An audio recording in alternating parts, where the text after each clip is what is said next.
Assalamu alaikum, my dear students. How are you all? I hope that you all are fine and doing well at home. I'm your English teacher, Miss Iram Naz, and I welcome you all in the English lecture. So as you have observed that things are getting normal in your surrounding, लेकिन फिर भी आपने क्या करना है, आपने अपना बहुत ज़्यादा ख्याल रखना है। आपने मास्क पहन के जाना है, सैनिटाइज करना है अपने हाथों को और बहुत वॉश करना है regularly after eat before eating food and after when you come back from the toilet you have to take care of your hands and wash them regularly. ठीक है। एंड आपने अपना बहुत ज़्यादा ख्याल रखना है बिकॉज जब आप हेल्दी होंगे, साफ सुथरे होंगे, इसी तरह कभी भी आपको कोई जर्म्स नहीं लगेंगे। ठीक है। सो अब हम स्टार्ट करेंगे today's lecture. So let's begin.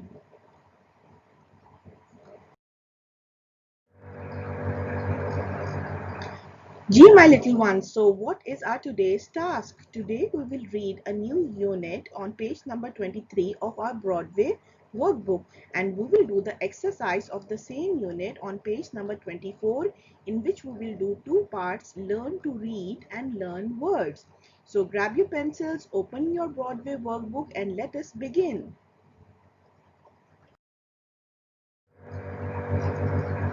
Before proceeding towards our Broadway workbook, सबसे पहले मैं आपको मेन कैरेक्टर्स जो स्टोरी में है वो बताऊंगी। इस कैरेक्टर्स का जानना इसलिए ज़रूरी होता है ताकि आपके पास एक आइडिया हो जाए कि इस स्टोरी में हम किन किन लोगों से के बारे में बात पढ़ेंगे, उसके बारे में अंडरस्टैंडिंग क्लियर होगी आपको, so you can read it and understand the unit very well. So the main two characters in this story is a brown fox. Can you see the picture of the brown fox? Yes, this is the picture of the brown fox, and there are group of some animals. So now let us proceed further.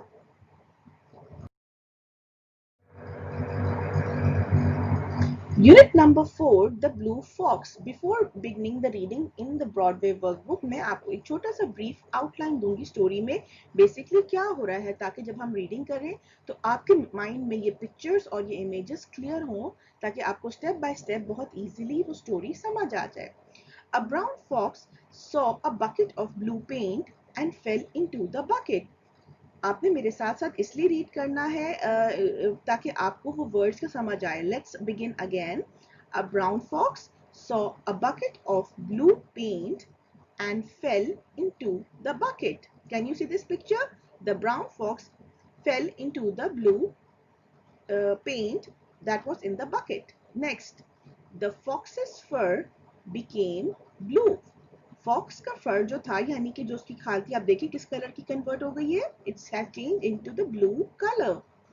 Animals in the forest looked at him and started laughing. जितने भी animals थे वहां पे forest में, जब उन्होंने देखा blue colour का fox, so what they did, they started laughing, हंसना शुरू हो गए।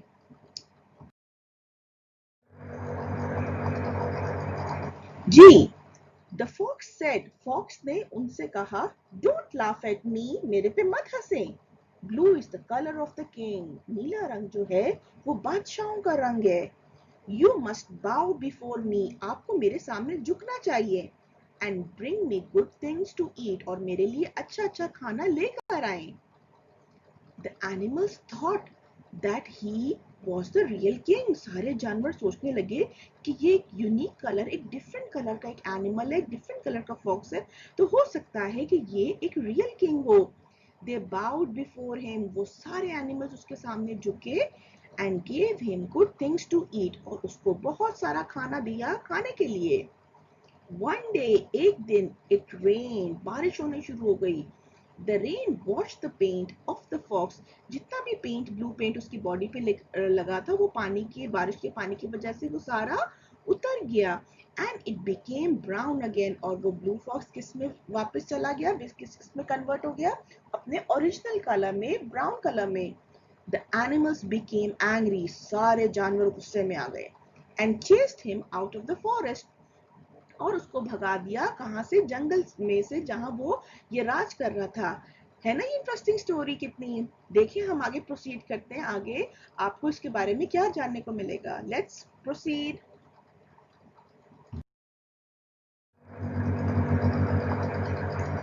जी, moral of the story, moral का मतलब होता है कि आपने इसमें से क्या सीखा, इस स्टोरी में से क्या समझ आई आपके। Why there is always a moral lesson behind every story. Moral stories have been popular all over the world for centuries. कई सौ सालों से इसी तरह की कई मॉरल स्टोरीज लिखी जा रही हैं जिसमें कोई ना कोई ऐसी हदायत की बात होती है जो आप अंडरस्टैंड कर सकें, और वो बहुत मशहूर होती हैं through out the world.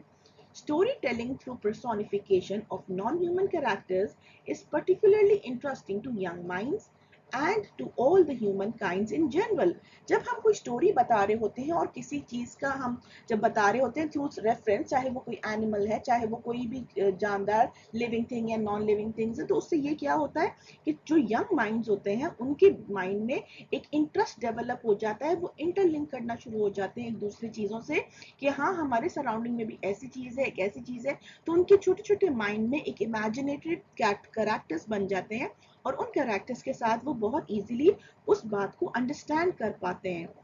Conveying a message through stories is proven method of teaching, यानी जब तक हम किसी स्टोरी में eight the end of the lesson कोई मॉरल लेसन ना बताए तो तब तक वो मैसेज कन्वे नहीं होगा कि इस स्टोरी में बेसिकली हमने ये क्या तो नहीं बताना ना कि एक फॉक्स था जी, ब्लू कलर का था जी, ये एनिमल्स थे जी। बेसिकली उस मॉरल बताना था कि eight the end of the story उसके साथ होता क्या है। Stories help us to create a memorable connection and hold on to the message when there is one। आपको जो एक मैसेज कन्वे करना चाह रहा होता है ऑथर थ्रू दो स्टोरीज, थ्रू दो मॉरल स्टोरीज, उसमें क्या होता है आप कनेक्शन डेवलप करते हैं, और जब वो कनेक्शन डेवलप होता है with the characters and with the things that are surrounding you, तो आपको ऑटोमेटिकली लगेगा कि ये इंटर रिलेटेड हो रही हैं सारी चीजें। That is the reason moral stories are very important. This story, The Blue Fox, even convey the life lesson to our young minds to help them make sense of social interaction as a part of their learning curriculum। तो basically जो ये हमारा story जो हम लोग पढ़ रहे हैं, हमने कौन सी स्टोरी पढ़ी थी अभी, द ब्लू फॉक्स की। तो उस ब्लू फॉक्स में बेसिकली हमारे जो ऑथर है वो क्या बताना चाह रहे हैं कि वो एक सेंस ऑफ सोशल इंटरेक्शन कैसे होती है प्लस, और ये हमारे करिकुलम का जरूरी पार्ट क्यों है, क्योंकि in at the end of every story there is a moral lesson और एक लाइफ लेसन जो कि जरूरी होते हैं हमारे माइंड्स को शेप अप करने के लिए और आपको अंडरस्टैंडिंग क्लियर करने के लिए। तो आपको क्या लगता है कि जो आज हमने स्टोरी पढ़ी है द ब्लू फॉक्स, उसमें ऑथर क्या मैसेज कन्वे करना चाह रहा है। Here is the moral, excess of greed is harmful। excess of greed is harmful, यानी कि जो लालच का जो एक्सेसिव हो जाता है, यानी उसको उसको और चाहिए उसको, मतलब ही वॉज वेरी ग्रीडी, तो ऑटोमेटिकली उसका एंड रिजल्ट क्या होता है, दैट इज वेरी हार्मफुल, वो आपके लिए नुकसानदेह होता है। ठीक है ना। तो यही स्टोरी हमने फुलिश डॉग में भी पढ़ी थी, याद है आपको कि किस तरह वो टिपर द डॉग एक बोन जबकि ऑलरेडी उसके पास था, लेकिन वो दूसरे डॉग की जब रिफ्लेक्शन देखी इन द रिवर तो उसने चाहा कि मेरे पास टू बोन्स हो जाए, when he open his mouth and bark तो ऑटोमेटिकली जो उसके पास भी था वो भी गिर गया था। तो यहाँ पे भी उस फॉक्स को लालच क्या थी कि मैं अब किंग बन गया हूँ, तो मैं इसी तरह सारे एनिमल्स को डरा के सारे ये खाना और एवरीथिंग अयाशी करूँ, बहुत ज्यादा मैं इंजॉय करूँ, बहुत ज्यादा मैं इनके ऊपर हुक्म चलाऊं। लेकिन what happens when it rains, everything washes away। So what is the moral? Excess of greed is harmful। So now let us start reading page number, open करें जल्दी से 23, unit number 4, the blue fox।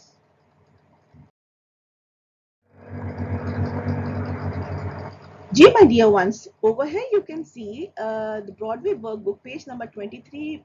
Remember to write the date and day on top of the pages. Here are some difficult words that you might face in this page. Bucket, balti, fur, khal, laugh, hansna, thought, socha, bowed, झुकना। ठीक है, आपको ये word जहां भी नजर आएंगे आपने क्या करना है, उसको अंडरलाइन करना। Now let's start reading unit number 4, the blue fox. A brown fox saw a bucket of blue paint. He went to look at it. He fell into the bucket। आपने अब देखा bucket 2 times repeat हुआ है, तो आपने bucket को यहीं पे अंडरलाइन कर देना है। The fox's fur became blue। fur मतलब उसकी खाल, किसकी, fox की। The animals in the forest looked at him, they laughed। laughed मतलब Hansna. They started laughing because they never saw an animal with a blue color. The fox said, Fox ने क्या कहा? Don't laugh at me, all of you. Blue is the color of the king. I am now your king. You must bow before me. You must bring me good things to eat. कि आप मेरे लिए अच्छा अच्छा खाना लाएं और क्योंकि ब्लू कलर जो होता है वो किंग का कलर होता है और मेरे पे मत हंसें आप. The animals thought यानी सोचा, यानी उन्होंने क्या सोचा कि ये he was a real king, शायद ये एक असली बादशाह हो सकता है. So what they did? They bowed before him. They gave him good things to eat. Bowed यानी उन सब ने उनके सामने झुके और उनके हुक्म की तामील की और उनकी बात मानी. Now turn your pages to page number 24.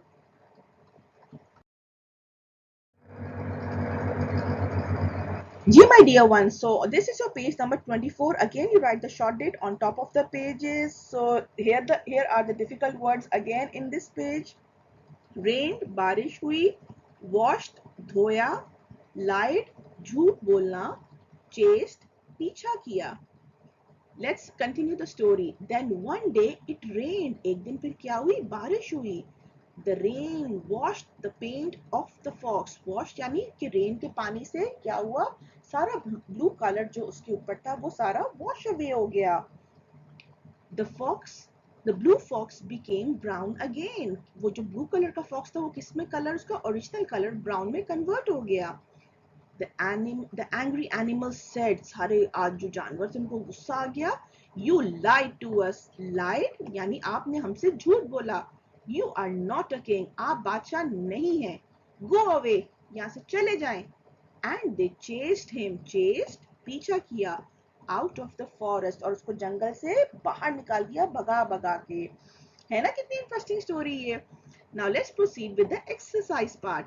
Learn to read. Are the following true, T और false, F. यहाँ पे आपको 5 sentences दिए हैं और ये सारे sentences story से ही लिए गए हैं. I will do 2 for you and the rest 3 will be done by yourself. Now you have to read with me again. Let's begin. Number 1. The fox fell into the bucket of a brown paint. क्या वो brown paint के bucket में गिरा था? Yes, you are right. It's false. So what I will do? I will write F like this. Number 2. He told the animals that brown was the color of the kings. Brown was the color of the kings? Are you sure? No. So this sentence is false and you will write F like this. Now rest of the 3 will be done by yourself. You have to read the sentences and then understand कि ये true है या ये false. ठीक है? Now let's proceed with the last part of this page. Learn words. Look at the pictures and match them with their names. The first one has been done for you. आपको यहाँ पे 6 names लिखे होंगे. These are the names written like this and these are the pictures. अब आप देखेंगे ये थोड़ा सा mismatch हुआ है. आपने क्या करना है? इन names को उनके correct picture के साथ match करना है. For example, the first one is done for you. Over here it is written a bucket of paint. ये यहाँ पे मैच कर रहा है. It means this is the bucket of paint. So now you have to think the bottle of oil. इन तीनों में bottle of oil यानी कौन सा लग रहा है? क्या ये लग रहा है bottle of oil? ये जो ये वाली चीज लग रही है या ये चीज bottle of oil लग रही है आपको? Yes, so what you will do, you will match it like this. Very good. Now next is a glass of milk. अब देखिए कहाँ है ग्लास ऑफ मिल्क के साथ फिर आपने उस पिक्चर के साथ इस नेम को मैच करना है. Next is a mug of coffee. अब यहाँ पे 2 चीजें हैं. एक ये टी भी है और ये कॉफी भी आपको नजर आ रही है. आपने मग के साथ मिलाना है. आपने गौर से देखना है. ठीक है? कप और मग का डिफरेंस आपको पता होना चाहिए. Next is a jug of lime juice. Jug गौर से सुनिएगा. It's written jug. अब आप देखें इनमें से जग की पिक्चर कहाँ है और लेमन जूस है उसके अंदर. Then you will match the name with the picture. And the last is a cup of tea. Now you have to match the name with the correct picture.